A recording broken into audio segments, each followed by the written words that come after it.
Grâce à l'excellent travail de nos policiers sur le terrain et en planification, dès le début des événements, le service de police a respecté le droit de manifester des gens qui étaient présents, car nous reconnaissons que cet exercice est garanti par la Charte des droits et libertés. Depuis jeudi, par souci de sécurité pour tous, nous sommes demeurés en contact avec les principaux organisateurs des événements et du rassemblement. Nous avons maintenu un encadrement serré, comme vous avez pu voir, des différents convois qui se déplaçaient sur notre territoire. Nous tenons à souligner que cette collaboration avec ces organisateurs a été faite dans le respect et sans débordement. Nous considérons donc avoir rencontré notre engagement énoncé avant le début des événements, qui était principalement de faciliter et de protéger le droit de manifester de façon légale et pacifique, tout en préservant la sécurité des manifestants, des usagers de la route et du domaine public, des citoyens, en plus de faire respecter les différentes lois et règlements.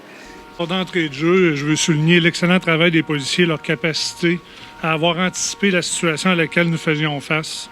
Pour la planification de la séquence des événements, je tiens surtout et avant tout à saluer leur grand engagement et leur grand professionnalisme ainsi que la rapidité d'action sur le terrain. Ils ont été vraiment excellents. Chers collègues, je m'adresse à vous. Vous avez su faire preuve d'une grande agilité pour assurer la continuité des opérations tout en maintenant la collaboration avec les supporters des rassemblements et assurer la sécurité de tous les citoyens. Je suis vraiment fier du travail que vous avez accompli sur le terrain. Alors, si encore des gens, puis ils étaient très minoritaires, on va s'entendre, là, qui viennent parler d'état de siège, qui viennent parler d'occuper la ville, la réponse est non. Et oubliez ça, vous allez nous trouver sur votre chemin. Cependant, comme on l'a vu, la très grande majorité des manifestants sont venus ici avec des intentions pacifiques. L'idée de porter un message au gouvernement, l'idée de le crier haut et fort, je pense qu'ils ont été entendus. Et je pense que la noblesse de leur cause, si eux la jugent noble, et je le suppose, puisqu'ils y croient autant que ça, bien, elle n'a pas été entachée par des incidents qui sont venus complètement faire dévier le débat. Et ça, c'est la beauté de la manifestation en fin de semaine. Ils ont pu porter leur message. Qu'on soit ou non d'accord, je vous l'ai dit la semaine passée, je vais toujours le dire, le droit de manifester, que ce soit mes opinions ou pas les miennes, c'est important que ce soit respecté. Le service de police travaillait à faire en sorte que ce soit sécuritaire. Ils sont venus en famille pour plusieurs d'entre eux. Alors ça, c'est une très bonne nouvelle. Maintenant, si les intentions changent, bien, on va s'adapter.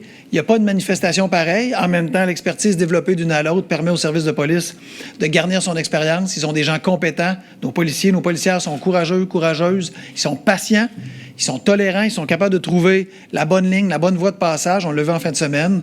Maintenant, il faut que les manifestants y participent et c'est ce qu'on attend. On attend la même chose dans 2 semaines si jamais ils reviennent. Mais on comprend que quand on vient à Québec, on a juste envie de revenir. C'est pas les premiers à vivre ça. Alors, beaucoup de touristes en pensent pas moins. Donc, c'est la beauté de Québec. C'est ces attraits, je pense, qui font ça.